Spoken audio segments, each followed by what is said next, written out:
Hi, Christian Ethics. My name is Earl Quijada, and I'm here with my dad, who's a palliative care physician in California. And we're going to be talking a little bit about physician assisted suicide based on my research essay titled Navigating Ethics When Healing Ends. So, thanks, Dad, for joining us. Can you just tell us a little bit about your job as a palliative care physician and kind of who you are? Yeah, I am really excited to be here, and I'm quite honored that you asked me to participate in this interview for Christian Ethics. So I've been a hospice and palliative care physician since 2000, and it's changed over the years. And one thing that hasn't changed is the idea that we never stop healing. So it strikes me as I like your title. It says physician assisted suicide when healing completes or when healing ends, something to that point. And I like that because it really introduces the idea about hospice and palliative care, because healing never ends in hospice and palliative care. What do you mean by healing never ends? Because from my understanding, in hospice, you're helping people who are dying, which means they've normally exhausted other forms of treatment. So how would healing be continued in that sort of field? Sure, because healing has many different aspects to it. There's physical healing, there's mental healing, there's psychological healing, there's spiritual healing. So regardless of the state of your body, healing never stops, or personhood never ends, is that you can always be healed. So we have this thing we say in the hospice and palliative care world is to cure sometimes, but to always heal. I see. So in his field, he is not focused on curing anymore, but he's still helping the patient navigate dying well. So this is a term that has come up a lot of times in the literature I've reviewed. Could you just explain that term a little bit to us and what it means to you professionally and personally? Yeah, that's a loaded term. Dying well implies a lot of things. So there's a book called Dying Well by Ira Byock. There's a lot of literature that uses that term, dying well. And there are ways that you could quote die well, but oftentimes when we use it when I hear it, it implies that somehow, some way, that the care team or the physician or the nursing team could actually manufacture something that helps someone die well. But it's really a bigger picture, is that what we try to do is remain with the patient, stay with them, comfort them always, and to help heal. But we don't actually feel like that, that is part of our domain, is that we're the arbiters or the heroes of a well death, is because dying is bad. It's no fun, and it's terrible. And but we do the best we can in a terrible situation. That's interesting, and I appreciate how you clarified that dying is bad, because that seems to be kind of the core issue of what physician-assisted suicide is. Because if dying is bad, then in your opinion, can helping someone die ever be a form of compassion or something that you would want to participate in?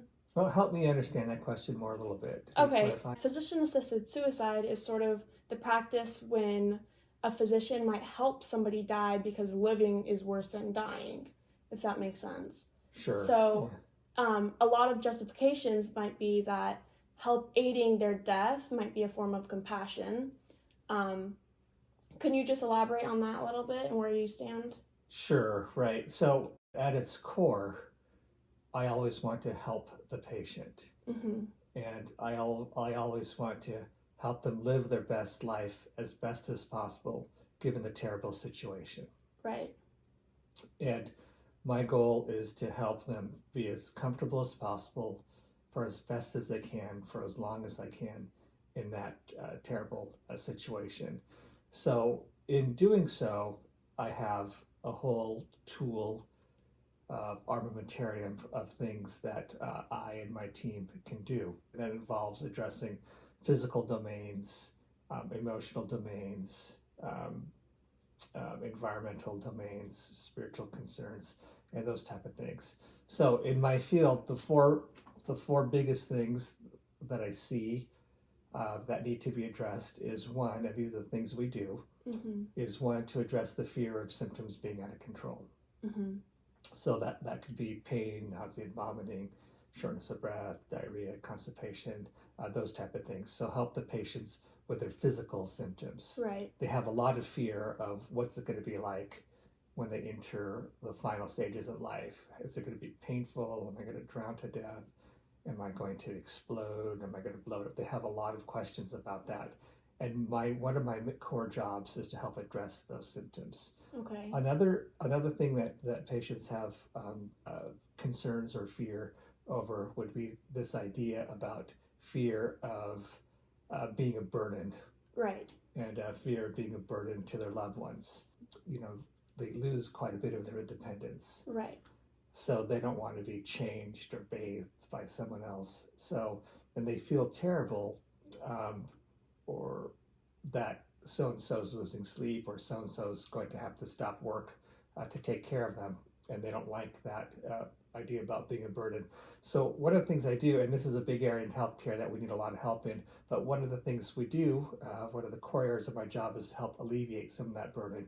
Right. And we do that in hospice and home-based type palliative care situations by bringing in care services into the home as best as we can. So, you know, like someone to bathe them or bring equipment into the home, or someone, you know, to maybe volunteer and sit at their bedside, and these type of things. We bring medicines to them, we bring labs to them, we bring diagnostics to them to decrease the amount of extra things that make it difficult for patients and what they feel could be, quote, a burden to their family. Right. So while we can't complete that 100%, we try to help in those domains. And then other things that we do is fear of being abandoned. And how this looks like is oftentimes when patients go to the hospital, or their cancer's advanced, or their heart failure's advanced, or their lung disease is advanced, they hear these words, these terrible words, there's nothing more that we could do. Right. And this is the idea that care stops. Or healing ends. Or healing ends. And it's this form of abandonment. And there's always something we could do. Like we might not be able to cure cancer or remove this or that, but we could always be there. We could always comfort. We could always answer questions. We could always help in one form or the other. So when they hear this word, there's nothing more we could do, it feels like an abandonment. Right. And a cut off from health system. So that's what I feel like I could help improve a patient's quality of life. Now, whether or not it's dying well, I don't know if we want to call it that, but what I want to say is improving their quality of life as best as I can in that difficult situation. Because at the end of the day, dying well, there's nothing I could help with quality as best as I can, but dying well comes from living well. So if you've had, destructive relationships throughout your whole life, and destructive whatever it is throughout your whole life, and you're dying, most likely those things will remain with you. There's not much I could do to change that, but I could address those 4 things. So after you've addressed these 4 fears or worries, the main aspects and dimensions that you mentioned, do you think that physician-assisted suicide could help with that pathway, or do you think it's an alternate? Yeah, so I think physician-assisted suicide is actually a non-medical thing. I see. Yeah, so there's this idea in medicine is that the means that we do things make a difference, and our intention makes a difference. So in doing these 4 things that I do, my intention is to make things better for the patient. Right. So my intention is to improve their quality of life. Yeah, is to address the domain. So if they're having pain, my tool is to use pain medicines to address pain. Whereas physician-assisted suicide is neglecting these domains? Is that what you're implying? That's not what I'm implying. So when I give a pain medicine, my intention is to relieve the pain. Right. While these pain medicines may be very, very dangerous, my intention is to relieve the pain. Right. Whereas in physician-assisted suicide, my intention is to end the life. Mm-hmm. Those are 2 very different things. in California, we don't even use that terminology because physician-assisted suicide is a loaded term. Right. So we call it End-of-Life Option Act. Right. Right. So, and that's when a physician prescribes a medicine at high doses with the intention of ending the patient's life. And that usually happens very, very rapidly when the medicines are given.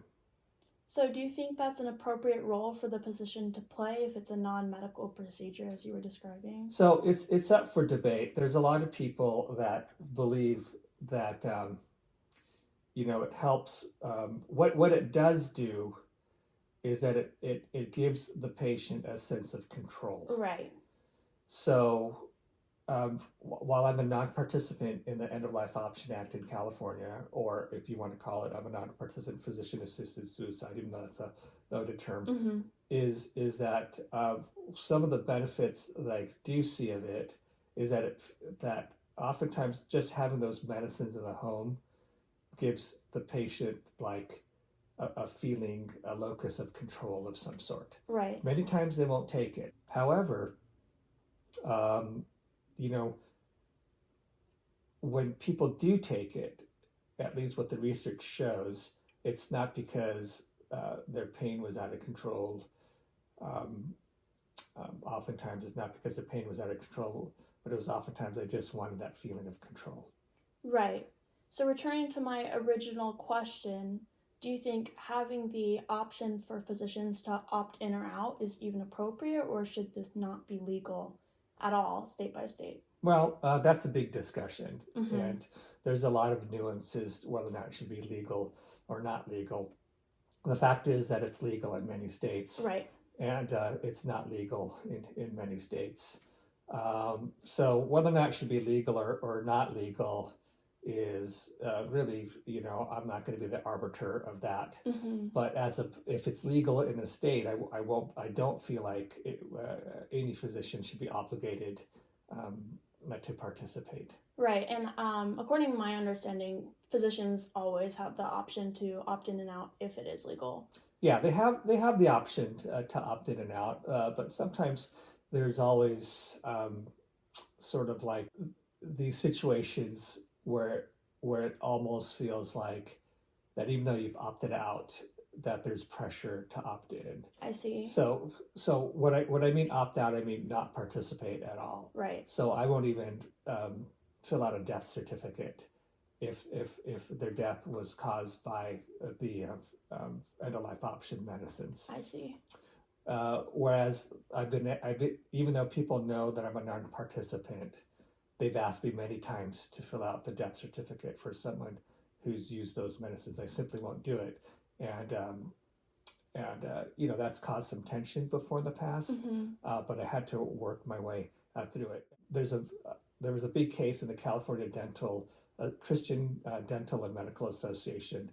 Did you read about it? About this? About when they try to make amendments, is they're always pushing back on that, because when we are non-participants, we want to remain non-participants. Right. But there'll always be these side pressures saying, "Oh, can you just do a little bit of this?" And really, when I'm a non-participant, I don't want anything to do with it. That makes sense to me. Mm-hmm. And the reason I don't want to do anything, I don't wish to participate, is because as a Christian, as a palliative care physician, and as someone who cares deeply about the sanctity of life, is I don't feel that we could control everything. Right. And because I don't feel like we can't control everything, even death we can't control. We could help, but I just feel like I need to support the patient as best as I can, given their difficult situation, but not actively try to end someone's life. That makes sense. And you sort of touched on this, but I was just going to end this interview by talking about your role as a Seventh-day Adventist Mm-hmm. and how that might influence your decision. I know that you mentioned one of the 4 domains was spiritual. So can you just touch on that a little bit and close us off with maybe your position as a... So I don't think that being a Seventh-day Adventist in particular, that we have a special understanding about whether or not a patient could end someone's life. I think it just comes from a Christian ethic rather than an Adventist ethic per se.